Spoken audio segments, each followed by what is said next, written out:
to everybody out there watching, thank you for your time and attention. David, welcome. Good morning. How are things in Barcelona? Thank you, Alex. Good morning to you. Bit off of the day for us in Barcelona. Things are great. Not so sunny Barcelona these past weeks, but all good. Good. What Well, about Baltimore? You'll still probably beat me in Baltimore, so good for you. Really appreciate it, and thanks for the opportunity to connect beforehand. I think everybody's really going to enjoy what we have to talk about today, which is consumer engagement, which is continuing to evolve and change. So before we get too deep into some of the nuances, you're currently at HP. Could you talk to us a little bit about your journey? Not only where you've been and what you've done, but also what you're up to now and some of the things that make you you, if you don't mind. Yeah, sure. So originally I'm Portuguese, but I'm living in Barcelona, as we just mentioned. I've been living here for 8 years now, a bit over 8 years actually. But yeah, my career in the industry started 12 years ago, more or less. I've been working in I've worked in different media agency groups, from IPG, WPP, Omnicom. Always working around this space of digital media. Luckily, when I joined the industry, and I say luckily because I think it gave me a good background of looking at media a bit broader than only digital channels. But when I joined, digital didn't have the importance that it has today. So yeah, I got the chance to have that background as well. And I think one of the questions was how did I get here? I think then we were speaking about this yesterday.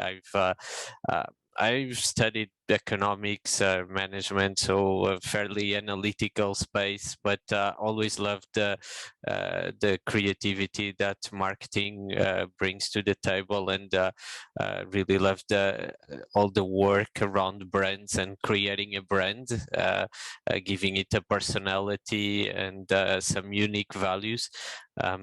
So that's something that always appealed me to marketing, when you have the chance to put your creativity out there. And I'm also a bit of a geeky, so I think I found a good space when digital started to come up, and when we look at these more technical nuances and around data, I think that's where I found my sweet spot then of a combination between technology and this marketing and business side as well. Got it. Cool. Thank you for kind of walking us through that. It's super helpful. Everybody, there's very few people that when they start their career, this is where they think they're going to get to. So each journey is unique and different, and appreciate yours. Where you are today at HP, internally, you guys have over 100 people across the varying facets of the marketing team, 40 people in EMEA, and 15 people on the programmatic team. And you guys have really leaned into the in-housing craze, which, for a number of reasons, tighter connectivity to the consumer, better control and nuances and execution against your first party data and the marketing data that you own, leaned into the technology and the tools that you guys own from your providers, whether they be, analytic systems like Google and Adobe, DSPs and DMPs across the board. Could you talk a little bit about, how you guys are looking at the world today internally at HP, and some of the reasons why you've chose to build the internal team that previously would have been reliant a lot more heavily on agencies and partners? Yeah, sure. So our process or our decision and strategic thinking around in-housing media is much bigger than just this focus on media, and I think you got it. It's actually around the transformation that that our world and ecosystem is going through these past years, and the consumer or the customer is not the same as it was 10, 20 years ago. So a lot of it has to do indeed with the consumer, and different business models coming up as well, direct to consumer, getting more and more relevant as well. So it's a much bigger transformation that the company is going through. And part of that transformation, there's a part that affects also marketing and media in specific, and yeah, there's different, obviously different motives or motivations to go through this journey. I think you touched a few of those, and definitely I would start with that one of having the agility to adapt to the priorities of our business on any given moment, and these constant changes that we are going through and seeing with the consumers. In some cases, we will have to just quickly pivot from one type of consumer to another. So that's a very important one.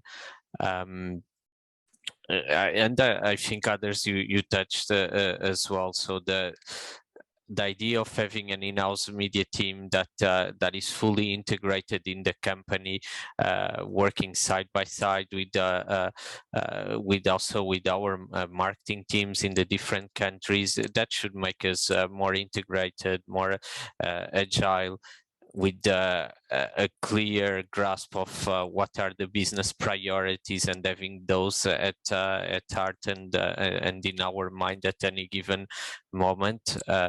So those are key things. Then obviously, yeah, the data piece of we are a company that is rich in data. We have a lot of first-party data with the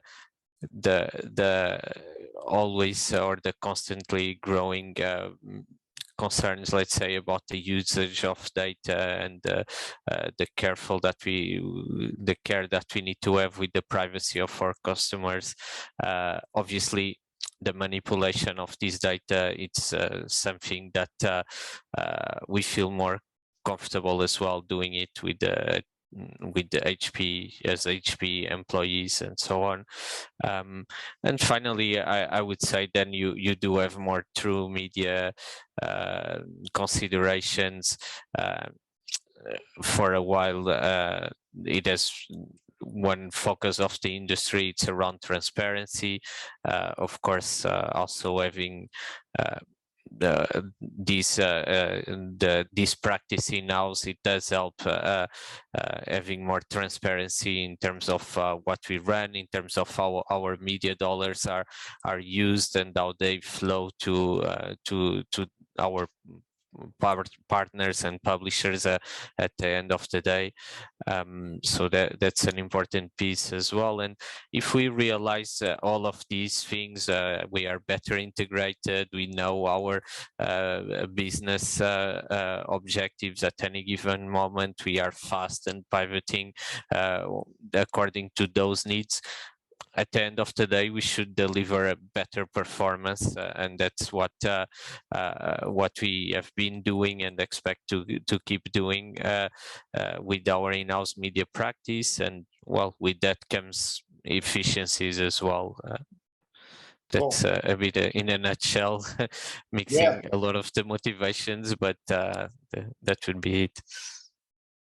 Good. I mean, when it comes to the performance and tying yourselves a little bit more closely to your consumers, right? And we'll talk a little bit about, the historical B2B enterprise type of solutions that you guys offered and some pivots that happened in a moment. But would you say that, the goal of your in-house marketing team, which was multifaceted, that you discussed, taking a step back and putting yourself in your previous agency shoes and now the in-house team that you're running, Do you think that this is something that can sustain, or do you think that it, is just kind of a fad or a certain, lesser duration of time than maybe some people think? I'd love to get a quick take on you there before we move on. No, I can speak for the model that we have built, and you can realize once a company, a big corporation like HP builds an in-house media team that is now a global team across North America, Europe, Middle East and Africa, but also Greater Asia, touching on LATAM now. So when you build such a global team with, as you mentioned, we are either close to 100 or just over 100 at the moment now. You can see there is a big, it's not a fade of the moment it's a big and meaningful strategic decision, and there is a commitment there. So I don't think that would be a fade of the moment. And if you look at the deeper motivations of these, as I've mentioned, is a process bigger than just in-housing media, is a transformation within the company. There's other elements of this transformation. Is about really adapting to the constant changes and that we have in our market and business, and around the consumer at the end. And this live cast also being about the consumer, I think it connects really well, because we know that our consumer in the different segments that we touch is constantly evolving. So having this agility and being, let's say, on the driver's seat to respond to those changes, it's only, I would say it's only going to be more important in the future. So it's a movement that is here to stay. This is HP reality, though. I wouldn't say it's maybe not to every organization or every brand to do. I think that's part of also how the agencies are evolving themselves and adapting to the different needs of their own customers. There will be customers like us that are taking a big part of these media operations in-house. It doesn't mean that we are completely isolated. We do have an agency partner that we work with and rely a lot on for many different reasons. And there will be other brands that where that balance is different. It's just more, maybe there's a bit more strategic thinking in-house and more execution on the agency. Or I think that's also part of the transformation, and which company organization will find their model that works better for their business. Right. No, I think that makes sense. And having the elements in place that you did when you did was helpful, right? Especially, with what's happened in the last 2 years. So talk to me a little bit about the transition from B2B to B2C, right? You guys are obviously a multifaceted business with hundreds of different product lines and offerings, to small and medium-sized business, to enterprise, to individuals like myself, so I can print my daughter's homework, right? And everywhere in between. So talk to us a little bit about how the dynamics of who you were trying to reach at HP kind of changed. And if you could tease out some of the similarities and some of the differences from the B2B market and the B2C market and shifts that you saw, I think that'd be really interesting, especially as we start to dig deeper into how you're reaching consumers. Yeah, I wouldn't say it's not as much of a shift. It's constantly, I guess, as I was saying, pivoting and adjusting to the business needs at a given moment. And you're right, during these past 2 years of with the pandemic situation, our business priorities evolved. You already alluded to it for instance, we have two big sides of our business, and one of them being print with where we sell printers and the ink that is used on the printers, and different services around that. So obviously during the pandemic, with the offices being closed, there was less need for office printing solutions, but also at the same time, a lot of people, I guess, like as you mentioned, you realized that you needed to print your daughter's homework as well, because she was maybe going to school at home at that time, or having kind of remote classes. So there was obviously a need there, a boom in the for the home printing business. So I think that goes together with what I was saying before, having that agility to pivot from one thing to another and focus our campaigns quickly on that, or our initiatives around that segment makes sense. But it's not a shift as such, because our portfolio being so and our lines of businesses being so vast, we will always be ending up touching across B2B, B2C. On our other side of the business, on the personal systems, so laptops, accessories, and all of that.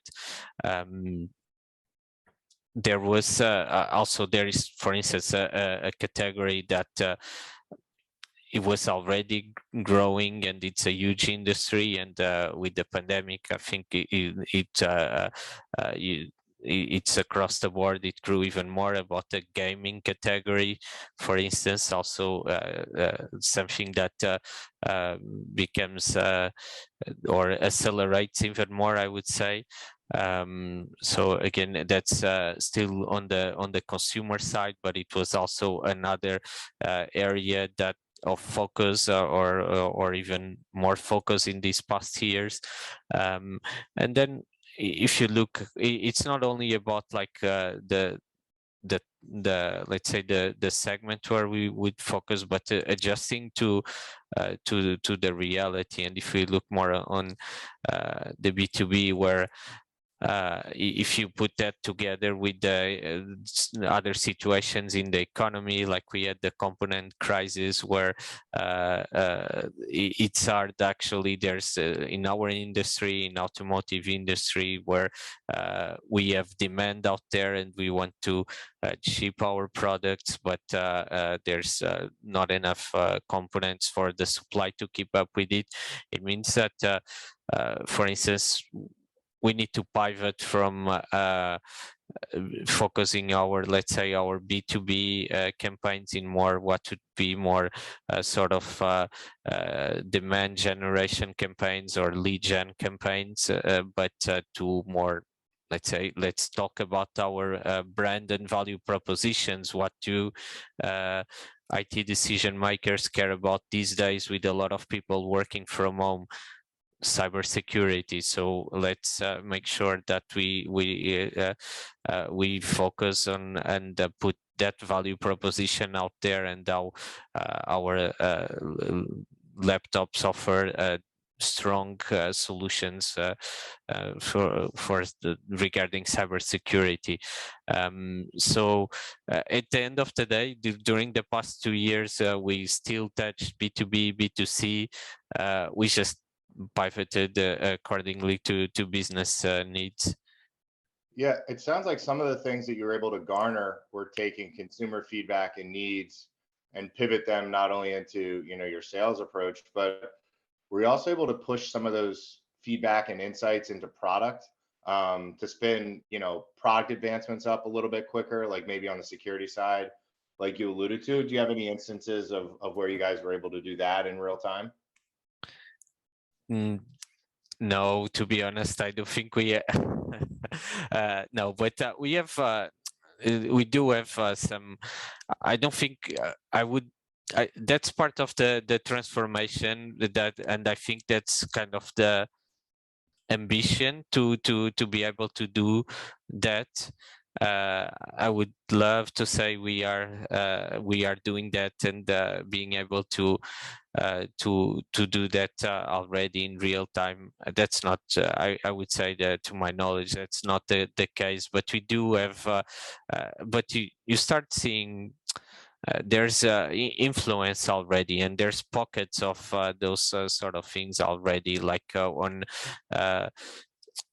so we are, for instance, on the print business again, like we have a very robust subscription-based service now around delivering ink to the home of anyone, and that's about the convenience. And I think that we listen to, in that sense, to the need of the consumer, that we need, like shopping for ink is not fun. We want convenience. So that's kind of obviously things that are created listening to the consumer.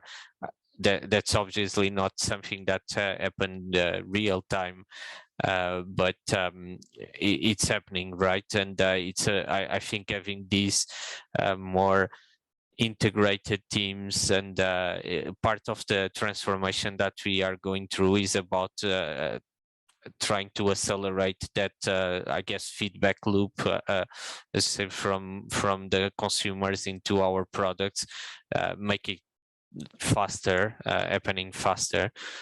Yeah. Got it. How do you deal, you guys are in, close to, you're in a 24 plus markets probably across EMEA. How do you deal with the segmentation? I mean, of course, it's obvious. Language is one thing, especially in Europe, right? But how do you deal with different segmentation, just outside of DCO and creative elements? How do you work there? And what suggestions do you have for the folks that are in a similar capacity here on the call? Suggestions on how to handle that segmentation, and also some watch outs or some easy mistakes to avoid. Yeah. I think well, in the on the creative piece is I would say is also a work in progress for us, and again, part of the transformation that we are going through. There's also initiatives within the this wider transformation that aim to accelerate. Accelerate or help that scaling, but while still be kind of relevant at local level. I think that's always the friction of you want to be fast, scale, be efficient, but you need to be locally relevant.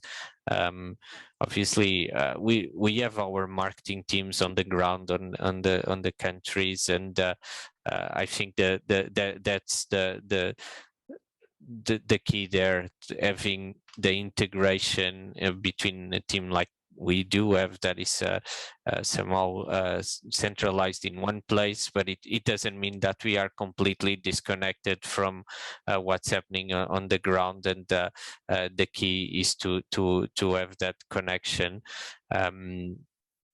In terms of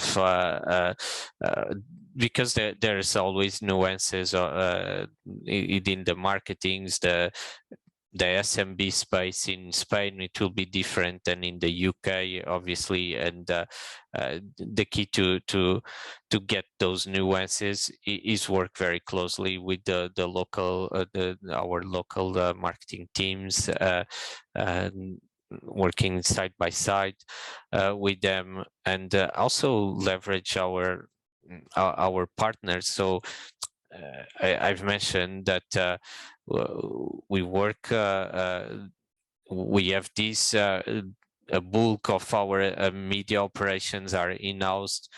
We do have an agency partner, PhD, that we worked with, and I think still leveraging our partners to to help us cover that gap in the markets is important, not only on the agency side, but also the publishers that can give us more insight on the specificities of the markets. That would be a key one.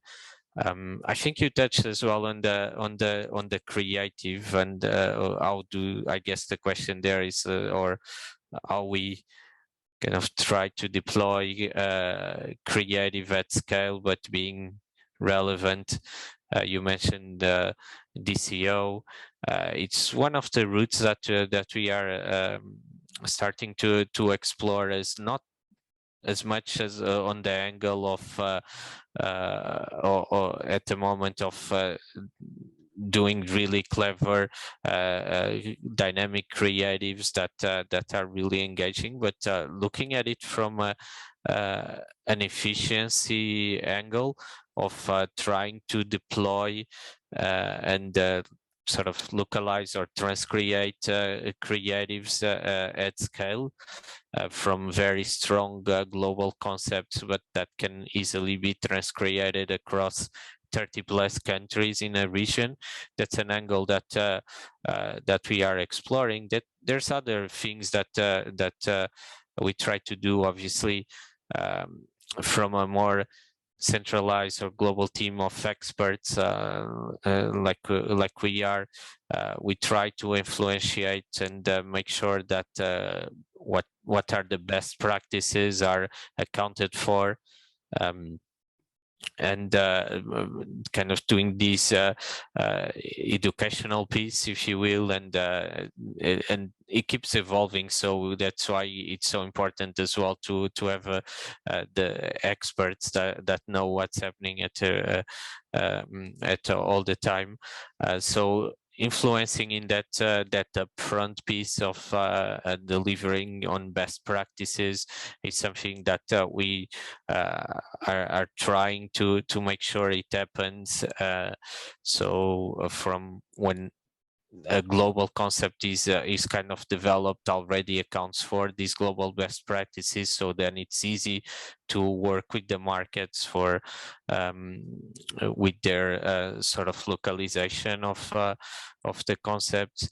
And there's other things that we haven't going. There's also a team, an internal team, sort of a creative agency team, internal, called HP Studios, that is being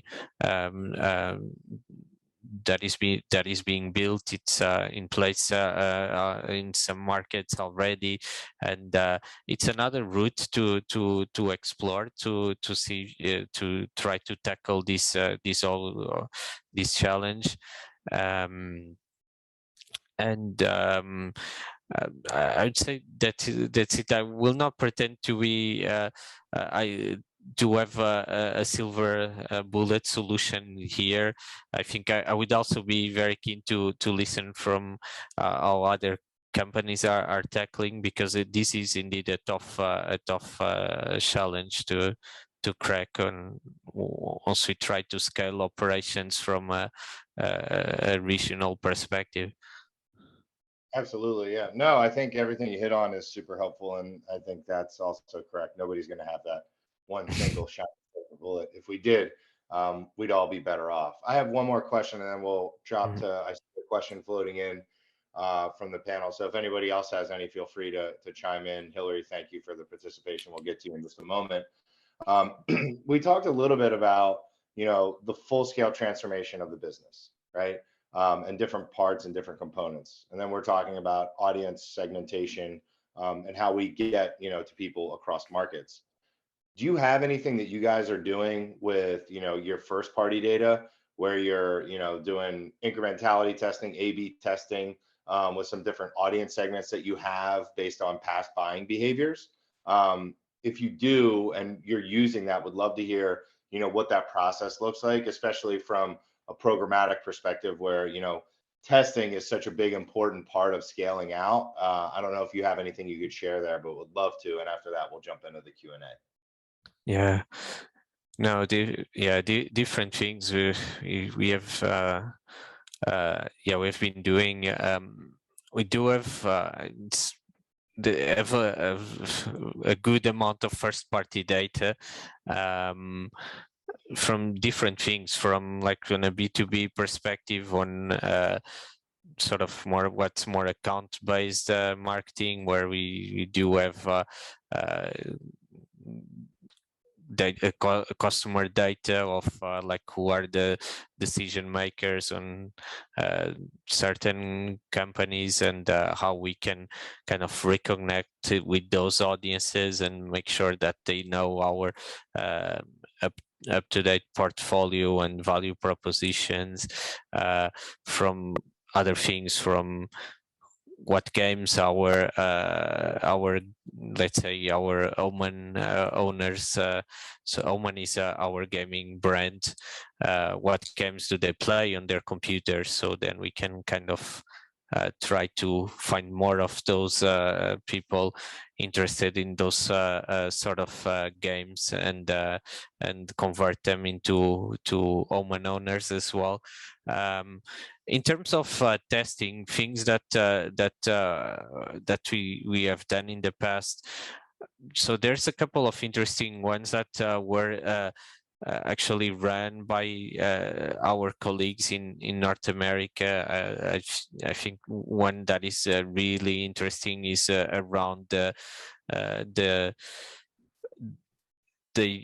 utilization of let's say third-party data to get to this audience that is so specific, that is decision makers or IT decision makers, and how we went from relying on these more kind of off-the-shelf or third-party data segments that are so specific, and into maybe let's go broader targeting might help us reach more of our IT decision makers, and actually going through these in theory specific segments that we find out are not so reliable. So it turns out that we were thinking that we would be reaching those IT decision makers, but it turns out there was actually more likelihood to for us to correctly target those by going broader. So that's one of the tests that was run by our colleagues that I found very interesting. And yeah, we have yeah, go on. And sharing that across is obviously going to be huge, which is great. Cool. So yeah. I really appreciate all the feedback and the insight and the back and forth. A question from Hillary: what are B2B buying behaviors from COVID that are persisting? So what B2B buying behaviors from COVID are persisting? Oh, good question. I think we are yet to see, but no, there's the lines are more blurred than ever. Like so, the truth is that even B2B consumers now, the computer that they use is not exclusive for work. I think now it's even more blurred when a product that let's say a B2B audience is buying is going to be used for likely both parts of a person's life. So that line is very blurred. I think there are characteristics that will remain there, more from the type of product that these audiences might be looking after. So again, I've already mentioned, but I think cybersecurity will be a very focus on cybersecurity as an important component of a product that they are buying in our space, that I think it will remain critical, also because we will be a bit more mobile and connecting from the office, from at home. So that will be having a strong focus on that characteristic will remain there. Other part as well, or other parts, I mean, there's going to be more features that of course we are doing a lot more conference calls, so having the right kind of setup with good audio, good image, it will and we know that we'll have people working from home, others from the office, that making those two things or the connectivity will be very important. And one that might be worth touching, and this might be a bit myself reaching, but I think we all realized with the COVID and how we stayed all at home and how the world kind of changed, how our cities, the air in our cities got cleaner. I think if it was not already present in our minds, the topic about environmental issues got even more. I think we realized it even more. So we were seeing already that strong focus from the buyers, both B2C and B2B, like around making sure that they were buying products that are sustainable or from businesses that are responsible in terms of sustainability. I think that will remain the same and increase. Cool. And then are you guys making a heavy adjustment there on sustainability for how you're developing the products you're bringing to market based on what you just shared? Yes, there's it's one of the main focus of the company. So a lot of our products already utilize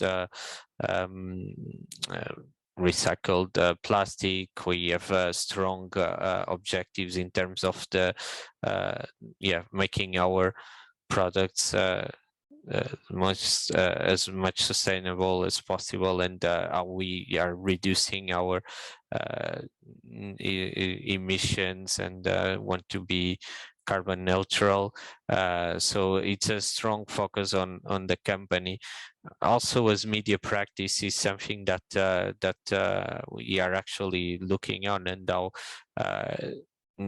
also how from our small part of the business, let's say, how can we also influence this agenda and perhaps look at what are the policies of our partners in terms of sustainability, and maybe in the near future, if we have to make a choice between partners that we work with, this kind of sustainability practices or index will also influentiate or have an influence in our decision.